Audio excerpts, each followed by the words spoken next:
Ben, tell us a little bit about what it was like growing up in Kalihi and surfing town in the 1960s. Well, I guess because of the area that I was living where um, income was very low, the families over there, and me getting into surfing at the time, I couldn't afford to buy a board. So I guess I did a lot of paddle boarding and body surfing during the time, and this was before I started surfing. And where did you do that kind of stuff at? What beaches were you? Oh, because I had to walk to the beach or hitchhike was Kiwalos. Oh. Yeah, Kiwalo Basin, because that was actually the first break off the highway. Then after going out there, we walked to a rubbish dump called Flies. Then you look across the channel, the harbor, entrance harbor, there was a break over there, Sand Island. So we ventured over there. And tell us how you got started actually board surfing from there. Before I got into surfing, I was playing football, semi-pro football, and also coaching. And I got hurt, not playing ball, but I got hurt working. My foot got run over, so I couldn't perform as a football player, and I sort of couldn't perform as a coach, trying to show the kids how to put the stands and all that. So what happened, a cousin of mine and I used to go body surf a lot. So at this time I was out of school already, so, never had a car, so we cut the bus, Went down to Waikiki, and he said, let's go surf. I don't have a board, so let's go rent a board. So my cousin and I, we rented a board, we junk and pull. I lost, he got the board. And it was Baby Queens, okay? Everybody knows Baby Queens. So I went out and body surfed because it looked like there was a swell, and so I was body surfing Baby Queens, and I look at this board coming in, and I saw the number on it, and I recognized the number. It was the ones that we rent. So I saw my cousin outside the break, and he was just waving, go, take it. So I got the board, I went on it, and because I paddle board and swam, I could paddle, but there was a lot of white water coming in, so I was paddling, going through it. All of a sudden, my board went sideways, so I caught the wave, and I stood up at Baby Queens, white water, first wave, that was it. As soon as I stood up, that was it. You were hooked. I was hooked already, man. Well, who were the guys, some of the hot guys when you were coming up? Wow, during that time when I was learning, there's one guy really caught my paddling out, to Queens in the middle, because I don't know what channel it was, and I saw this Japanese guy from Hawaii. His name is Shoyu Kawamoto, and I was so stoked watching the guy. I see him coming across in front of me, and the white water hit me, and I lost the board. So I'm paddling out again, looking for the guy. He disappeared. So that guy kind of go, wow, that's a really neat way to surf. Then I went back the next day. He was there, and I had this other guy, a guy named Manong, Filipino guy, beach boy guy. Now, these were just the guys that surf Waikiki, Who were some of the other ones? Oh, I guess some of the other guys also was Rabbit Kikai. And I met him kind of in a strange way. I picked up this wave, and I was proning, and somebody bumped my rail. And as I looked, when I was going off the wall, I looked up, I saw this guy had a football pants. The bottoms, But I didn't see his face, so I got my board. I'm paddling out looking for this guy with a football pants. So I asked somebody, anybody saw a guy with a football pants out there? So this mentioned the name Rabbit. Go, Rabbit what? Rabbit who? So they told me who it was. A couple of days later, I came down looking for the guy. I mean, actually looking for the guy because he dinged my board, And I didn't find him. So he's surfing also was something that I saw that was really unique at the time because I was learning. Were there mainland influences that were here in Hawaii that you noticed back then? Well, as for the mainland guys coming over here, I guess it didn't really happen until the latter part of the 60s, Before that, only because I surfed in town, I didn't see any guys from the mainland. But then by the late 60s, you saw some. Oh, yeah. By the time I already ventured to the mainland, and you get visitors that would come to Hawaii all the time from California. And one of them was my idol, man. I mean, I saw this guy, and wow, Dewey Weber.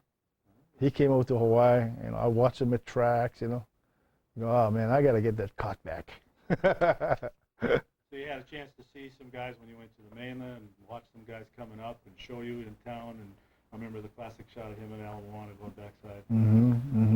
What kind of boards were you folks riding? During that time, when I came into it, it was like racy longboards, I'd say, because the nose width wasn't wide like probably the California boards, you know.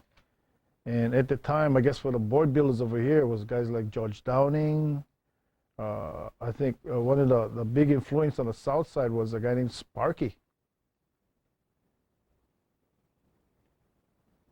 When did you start surfing the country? So you started out surfing in town, Paipo, and then stand-up boarding, and got to meet some of the guys on the beach in Waikiki, and then you ventured out to the country eventually. When was that? About the second year that I was into surfing, went down to the country, and I guess I didn't know about the seasons also. So, you know, I got a car, a Volkswagen 66, woohoo, you know, and did a lot of driving and found some spots. But at the time, a lot of the breaks had bushes on the beach, you know, it wasn't open. So you had to go to side roads, you know. So I ventured to a place called Haleiwa, and it caught my eye, and I went out, and I swam a lot because I ate it a lot, you know, no leashes, you know, paddling out on the wrong place again. And then other than that, coming in, going to look for other breaks, and the only open break after that was Laniakea, that you could actually see it from the highway. So I did a lot of venturing surfing, you know, and with that, because I guess it was winter time when I was doing it, I also ran across a guy at Sunset when I went up there. Again, parked by the point, paddling out by the point, which you don't do. So I was out there, and this guy came to me, and I think he knew who I was because I played football, and this guy gave me some advice of how to paddle out over there. And it's so funny because he just wrote a book, okay, and I think it came out last week, and his name is Kimo Hollinger. So you were riding Sunset at that point, Laniakea, Haleiwa? Yeah, I was riding, and because I got into it really heavily because the second year that I started when I was surfing, I had something that I wanted to do, but I was doing it in spite. I got into a little problem at Sand Island where I was working a regular job. I could surf between 11 and 1 o'clock, and I hit my board over there. And I guess some guys from Waikiki side, really good guys, you know, a guy named Blackie, a guy named Joe Kitchens, you know. So they come and surf Sand Island, and again, I got bumped in the rail again. And we got into a thing, and I told the guy, you know, give me a year, I'm going to pass you. So from that day on, I surfed 365 days straight with an obsession, with a feeling of being real aggressive, you know. And within that 365 days, I think it was like surfing 4 years because of all the time I surfed. And I picked up a lot. I learned a lot, learned about the ocean, learned about the people who was surfing the breaks at the time, you know. So that way now when I paddle out, I know where I was going and all that. So I took a lot of that under me, you know. Got to look at maps, you know, of how the scale of coastline, you know. Talk to people who dive over there, what the reef was like, all that kind of stuff. I did it all during that time. So your competitive spirit from football carried over into surfing, and you set some goals for yourself in terms of competition. What about your first contest out there in the North Shore in bigger waves? Oh, my first contest was on Kauai. Wow. Sorry.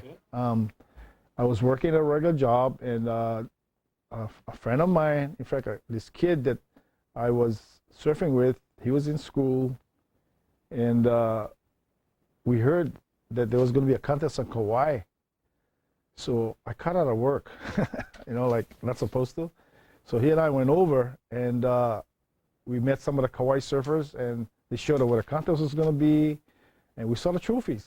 So this kid and I go, hey, you know, that's yours, the juniors, and that's mine, the men's, you know. So we end up winning both divisions, you know. And when I came home, I was hoping they don't put it in the paper, because what if my boss So they did it, you know. So that was my first contest and my first win. Well, congratulations. Who was the junior? Oh, yes. The junior is a very good friend of mine. He was my best man. His name is Harold Holly. And with Harold, it even goes further back. As maybe I can get into this later. Let's jump forward to your competitive on the North Shore, your competition on the North Shore in larger waves. As for like when I got into it, at the age I was older than a lot of guys in the men's, probably like about 8 years ahead of them in the sense of age, you know. So we all went through an amateur thing that was really built well, you know, and a lot of producing of surfers going into the 70s, going into the early 70s. And competitive-wise, other than the South Side, on the North Shore, you know, as for professional surfing, it really didn't happen until like the 70s. Although the Duke Honolulu contest was in the 65 or something like that, and that was the only contest. Other than that, the only other contest was at Macau International. Then professionalism was coming into it, you know, because I think it started in California with some of the contests up there. So I got into it, and the people at that time also was Jeff Hackman, Jerry Lopez, so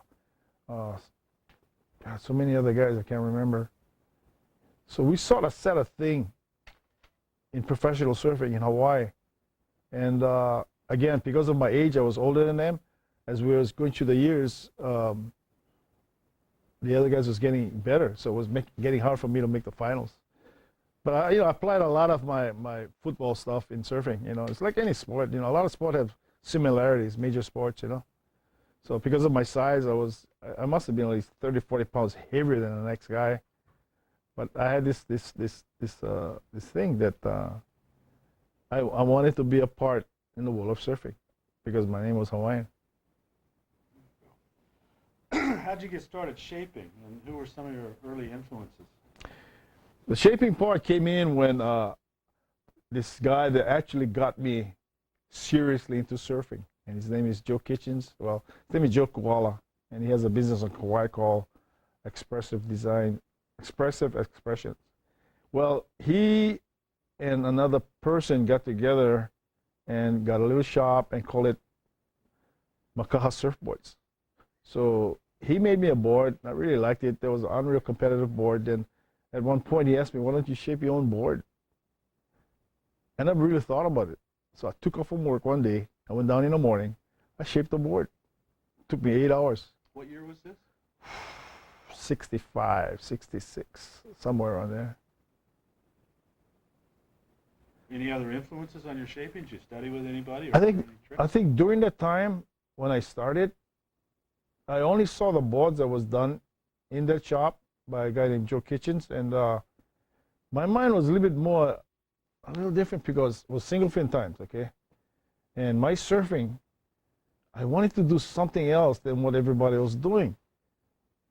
So I think because of that, the influence of other shapers never really came in, honestly, because I just got to see what Joe was making at the shop. Then I took it from there.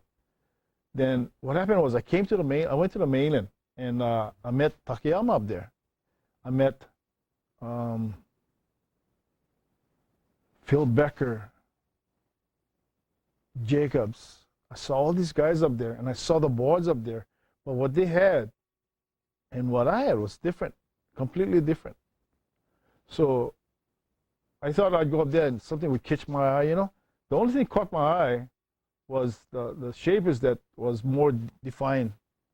You know, you could see the difference in their boards compared to another label. Like Takayama's one, rails was different, you know, compared to the other guys. Then when I came back home, I was thinking about it, and I couldn't go into what I saw up there. So what I did, I just went back into what I wanted to do in my surfing.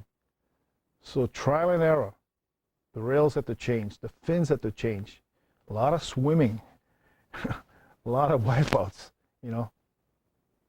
I think the influence came mostly when I was surfing and I was watching people surf.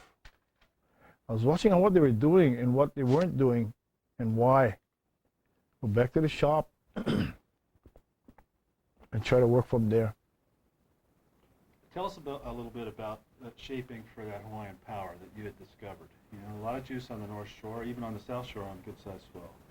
And how did your shaping evolve around that? I guess because when I got into it in longboarding during the 60s, everybody, I kind of defined it. Everybody was riding the board. Everybody was riding the wave. And I guess because of my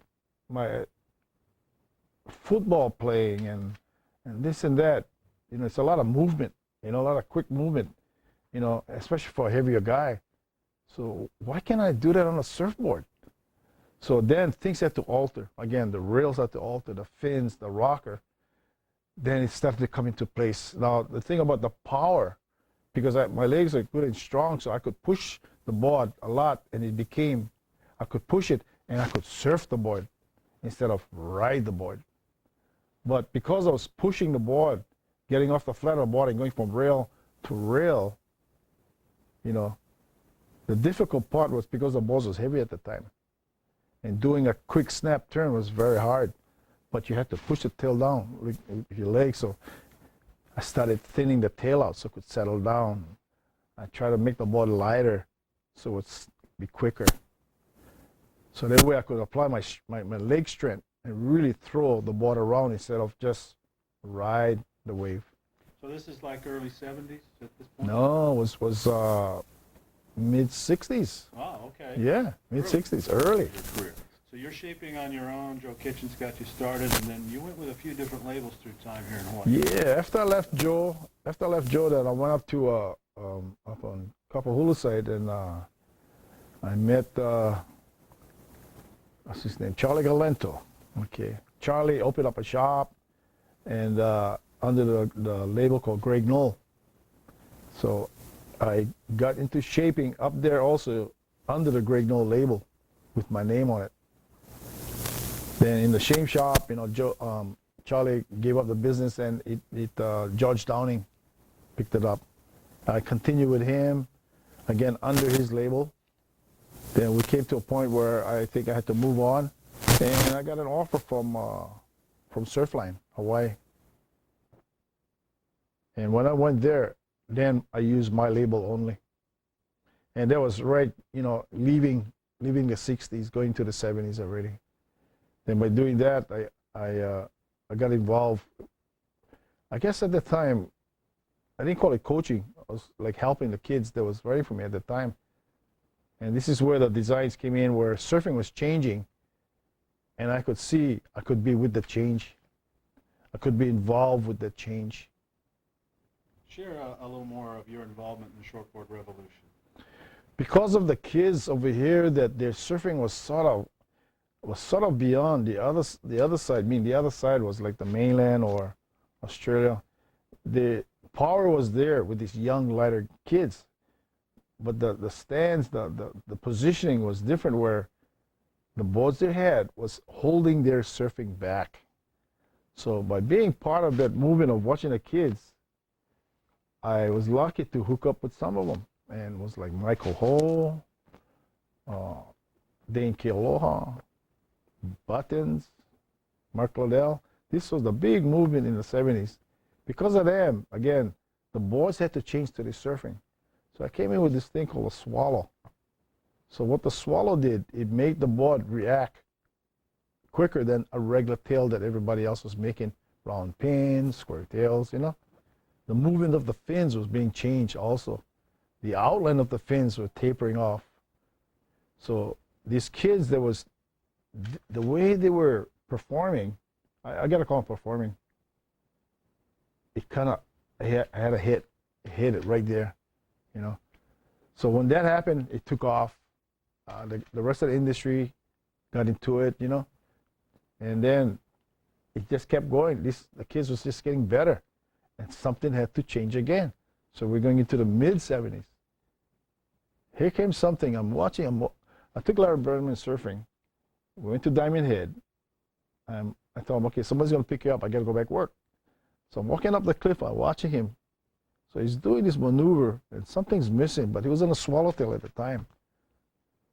I went back to the shop, and I drew the outline of his board and dropped the template down. Accidentally fell inside the outline. I looked at it, and I used my trusty measurement and my fingers, you know, scratched it. Okay. I looked at it, drew a line, flipped it over, measured. I looked at it and go, wow, it looks like a hydrofoil boat. It just happened. The next day was Sunday. In Hawaii, on Sundays at Kea Lagoon, they used to get hydrofoil boat races. So I went down and I must have talked to about 12 different people that had boats there. And the opinion of how the design was, God, was perfect for surfing. The water releasing before the end of the tail made the board quicker. I did it. 2 days later, I picked up the same kid, took him to Diamond Head. We surfed a bit, I'm watching him. I told him again, I gotta go work. Somebody gonna pick him up. Walking up the cliff again. Deja vu, right? He does this move, but he does it so much quicker. The guy was stinging in the wave. Stinging. I go, he's stinging the wave. And that's how the design came out, the sting.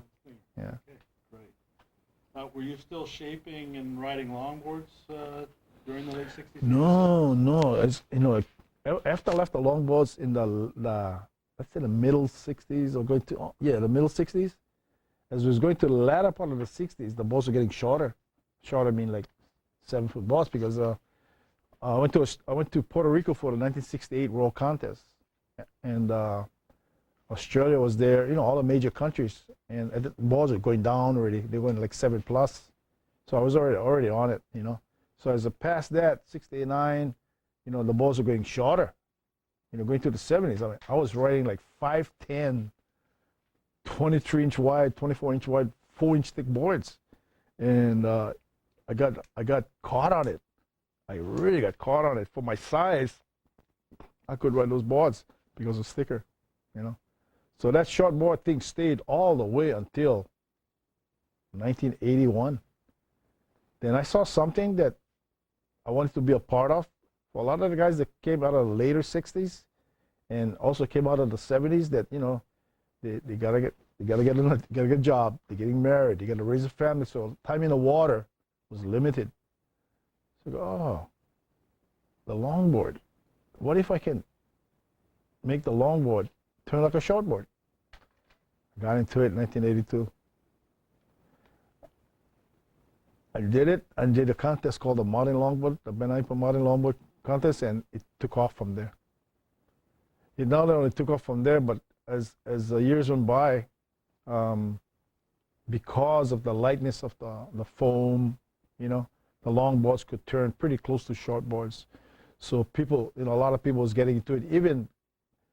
Even the young ones was getting into it. So of course it just bloomed, you know. Let's go back for a second. So you're riding boards yourself, riding shortboards between 5 and 6 feet. What are you riding on the North Shore in the wintertime? At that time? Yeah. Oh, the boards, my shortest board during winter time was about a 70610. Then the next board out would be like a 8+, you know. Then a 9+. You know, we still had the guns at the time still, yeah. And you're surfing again, big Haleiwa, big Lonnies. Yeah, I mean, pushing the shortboard to a dip because I could paddle, but pushing it to a point where those boards are not made for that kind of surf, you know. But because as me getting into building a surfboard, you got to be a designer also, you know. First thing you have to be, you got to surf, you know, then you got to be a designer, then a shaper. Were there any visiting surfers or traveling surfer influences on your shapes during that time after Simon Anderson came up with the thruster? I think when we came back, we went to California for another world contest in the early 70s, you know, and I met a kid up there, tall, lanky kid, and he was surfing for Australia. He had such an awkward style, like a seagull, okay. And I talked with the kid. He didn't advance in the contest and all that, so he came to Hawaii and we got together. And his plans was he wanted to surf Hawaii a lot during the wintertime, and he was going to go try professional. And the kid's name was Mark Richards. And I set him up with a place where, well, actually, not really set him up, but because he was so, as a young kid, he was very smart, and he found a place, and it was Jock Sutherland's mom's house, and for him it was so unreal because every year from that time on, that's where he spent his winter, and right through I guess his winnings, being 3-time world champ and all that, every winter he'd be there. Was he riding a twin then? Before that, before he became world champ, I made him a bunch of things that he won a lot of contests in Australia, and that was a big plus for me, Although he wasn't really. He was going to be a part of a world-class surfer, So what happened? I guess after the last board I built him, then he had this passion of shaping also. So that's when he got into the twin fin. Then the very next year he became world champ on his twin fin. You've been one of Hawaii's primary influences in the continued development of the modern longboard and variations on the Stinger shape. Share a bit about your design theory and how that translates to a satisfied customer. I guess because I put a lot of time in the water. When I say a lot of time, it's just not contest time. It's freestyle surfing, and I get to watch a lot of people surfing, not just the good, the in between, the beginning, and the beginner surfers. And by watching these people, by watching them, I can sort of they influence me more in my shaping. That's the whole thing, because I was involved in the progression of surfboard designs, Although you look at a beginner or mid surfer, he's not in that area.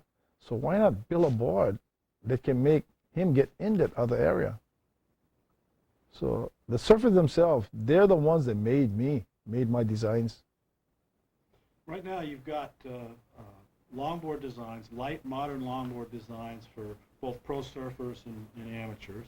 You've got your classic 60s model with volant cloth and great string arrangement opportunities for folks to choose from, and a lot of interesting things going on.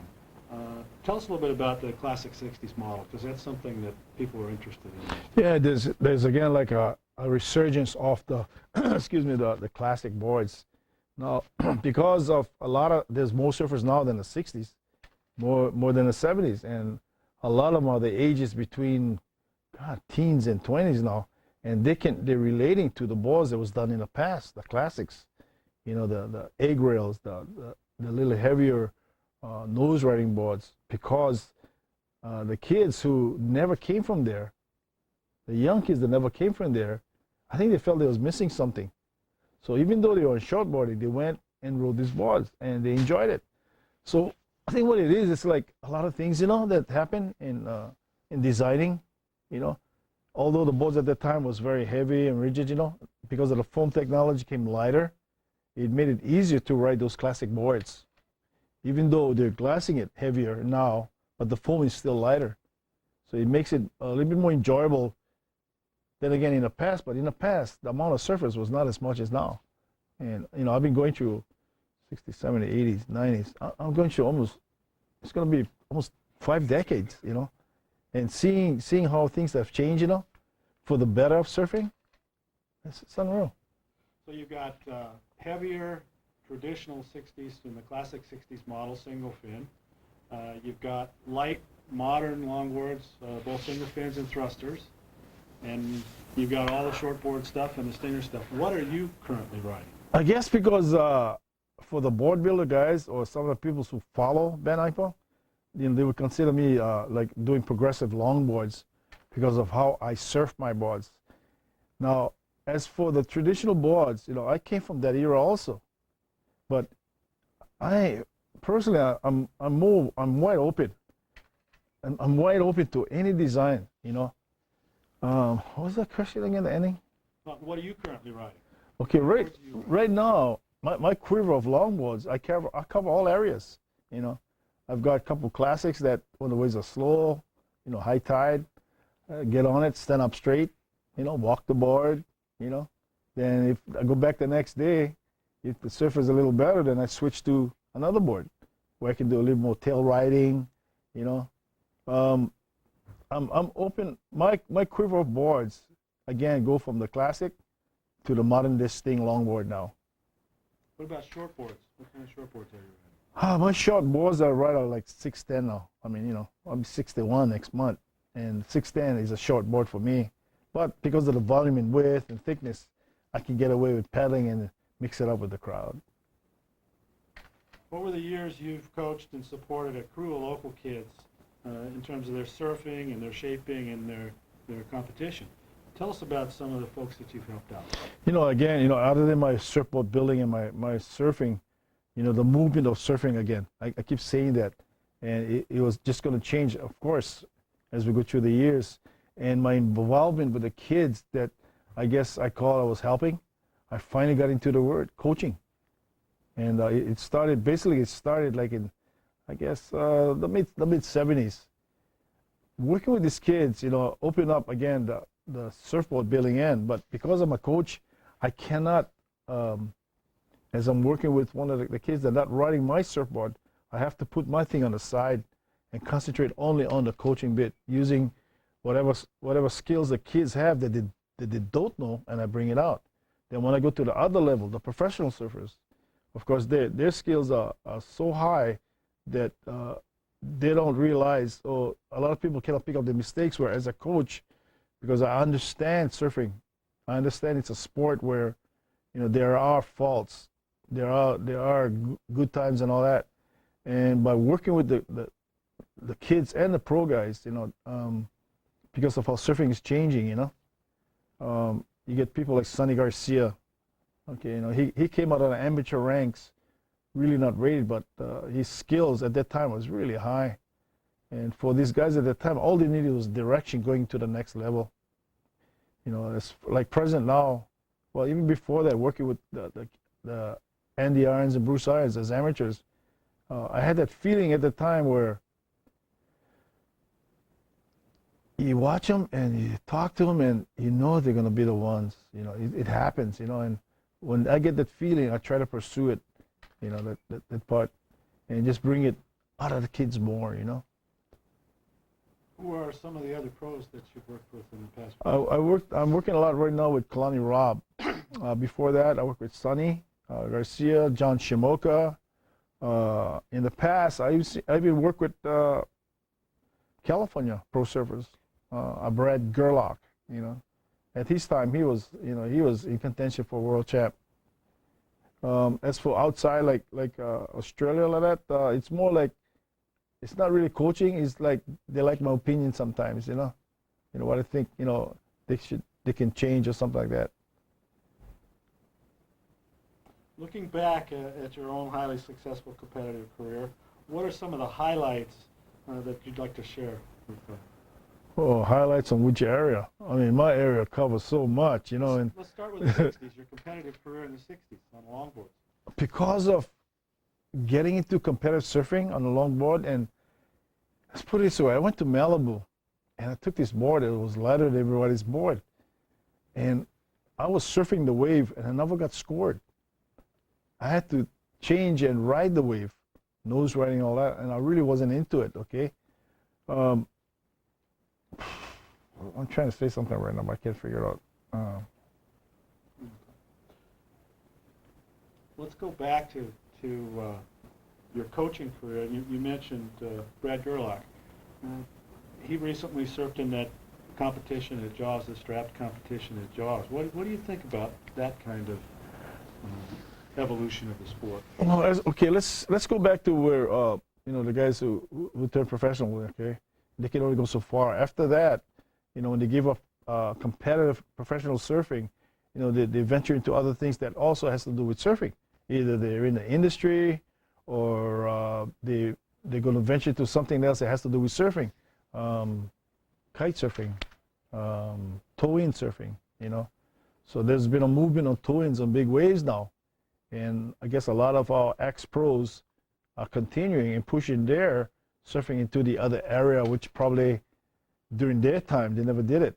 But for them now, because of their experience, where they can kind of handle this type of change, you know, this type of modern,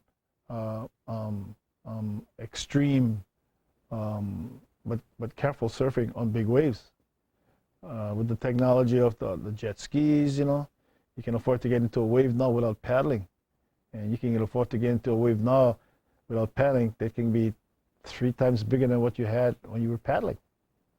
You know, and what that breaks down to, of course, is skill, time, you know. Once again, we see the Hawaiians leading the charge in the strapped-in movement.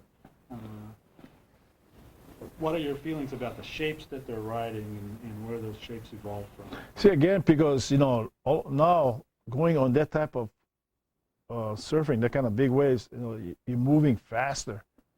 And because of the energy of the wave and the size of the wave, so the people who are doing boards, they kind of go, okay, it has to change again because they're watching the surfer. So the boards have to have less volume. All of a sudden, the lengths come down, where the length is way shorter than a big wave board, you know. The widths go down, the thickness goes down. The reason why is because of how they change the way of entry into the wave, where they're being pulled in. So compared to, again, the guys who are going to design these boards, they see this, and they start scaling it down. And it's like looking at water skiing. You know, they're being pulled by energy without energy pushing them. Surfing is you're being pushed also, okay? So I think a lot of the designing going towards that big wave toe-in, you know, a lot of them came from the skis. Let's revisit your competitive career and talk a little bit, if you would, about last year's nose riding classic at Grillo. Was that last year or the year before? Yeah. Did you win that competition? Yeah, Division? yeah. I won the division. Well, it was these people put together a nose riding contest that, let's say in California, you have a lot, you know. So they did one over here. Well, they went into the third year, I think, and again, because of it's another area of surfing, you know, which is an old year thing, but make it more like a specialty type of contest. People gear up for it. They build boards for it, you know, and everybody, when they get into it, you get to see different ways of how to get up within 20 inches of the nose, you know. And I was lucky enough to win, you know. This is modeled on the old Maury C Street contest, right? Where Yeah. tip is accumulated. That's right. At the time of your heat. Yeah. And you got to be within 24 inches of the nose to get a clock Yeah. time. Yeah. Yeah, that's pretty exciting stuff. It is. It's not that easy. You think it's easy, but wow, it's not that easy, you know. But I guess also as we go down to the younger generation, the younger kids, God, they can get some nose time. Again, you know, they never come from the old school, but because of how the skills of surfing has changed so much, they can apply it. Like these kids right now, they can get on boards like that was done in the 60s. They can jump on it and make it look better from the guys during that time. I ain't saying it, guys. So sorry. Well, Brent, with the young guys in mind, that brings us full circle right back to the present. We want to thank you and take a look at your many accomplishments to date. Can you share a little bit about your dreams for the future? I know we mentioned the Classic 60s. You've got your BoardWorks models coming out. Can you share a little bit about that with us in terms of your business? And I think as we're going, you know, like as we're going into I say another decade, you know, and I'm really curious what the change is going to be because I don't want to be after the change. I want to be right there during the change, you know. I want to be a part of the change. And in surfboard designing, surfboard building, there's another avenue that's coming out. And this other type of surfboards are aimed towards, I guess, for people who don't surf that much, you know, where a board can be made now that will make it a little more easier, carrying it, paddling it, turn it. And it comes down to the epoxy boards. And I'm going to venture into that, of course, you know, carrying designs that was designs that I came up with. There was a major change, you know, during that time. And I think this design can be another major change during this time. But again, we're going back, we're going full circle again, but with more fine-tuned technology in surfboards. tell us about the two models that you're working on in the epoxy arena. I just recently made two prototype models to be made molds of. And my model, which is a 10-tube Sting longboard, is geared towards the bigger guys, the people that don't spend that much time in the water. They have to work, you know. And the other model is basically a conventional longboard 9-footer that is designed by a young Hawaiian pro. His name is Kanoa Darling, and this will sort of touch the area of the younger surfers getting into this new type of board. And the company that I'll be doing it with is called Boardworks, and they're based in the U.S. and they're manufactured in Europe. Those boards travel really well too. Tell us a little bit about where you might be traveling in the near future. Any plans on a surf trip or a contest in a foreign country anywhere? Well, going back to those epoxy boards again, strength-wise, because they're made from epoxy resin, and you know, it makes it a little more durable. You know, they sort of last a little longer than the basic polyester. But it's again another area for people who want longevity in their boards for lasting. You know. Then as for traveling, you know, I think I'm good this summer. I'm gonna go do that Oceanside. Also, I'm going to Trestles to watch and coach clowning at the professional contest. So the Oceanside contest is a new contest? I think what it is, in the past it was called the Oceanside by the Oceanside Surf Club, and they was part like of the movement during that time, you know, like after I did my contest in Hawaii, I was curious of how they run the contest there in California. And the difference was mine covered both progressive and the traditional, where the time in California was more nose riding. But they change because they have to change, you know. I'm trying to get to a point now. Any place else that you want to travel? Yeah, here, you know, I'd like to go to Tahiti. I've never been to Tahiti. I'd like to go to Bali. I've never been to Bali. You guys go, how come you don't go? I go, well, I look at the travel money and I surf all the bowls. And that brings us to family. You've got family that surfs. Tell a little bit about that. Yeah, fortunate enough to have 3 wonderful children. Well, not children, you know, my youngest is, I thought she was 22. She told me she's 25. Wow. You know, it's my daughter, Lokilani, and she was a big part of my my surfboard designing also in the graphics, Hawaiian graphics. So, you know, she ventured to California to further her career and get a degree in maybe law, I think, you know. So she's up in Pismo Beach surfing, you know. My second son, Duke, is in Maryland, got into rock music, sideline, and you know, and got into optic fibers. Optic fibers, they lay on the ground. Yeah, fiber optics. Yeah, can't even pronounce that. And I got a grandson, another one coming. You know, and he enjoys it, and he'll come home. You know, because his name is Duke. Yeah. And my first son, Akila, you know, he's also my best friend over here. You know, he continued the Aipa tradition, you know, getting into the surfboard building industry. He has his own logo, his own accounts, his own ideas, you know, and he's my best friend. Ben, wonderful stories. Thanks for sharing with us. In closing, is there anything else that you'd like to share with our readers? Yeah, you know, for as long as I've been in the surfing world, whether it's surfing or you know, manufacturing, I have enjoyed a lot.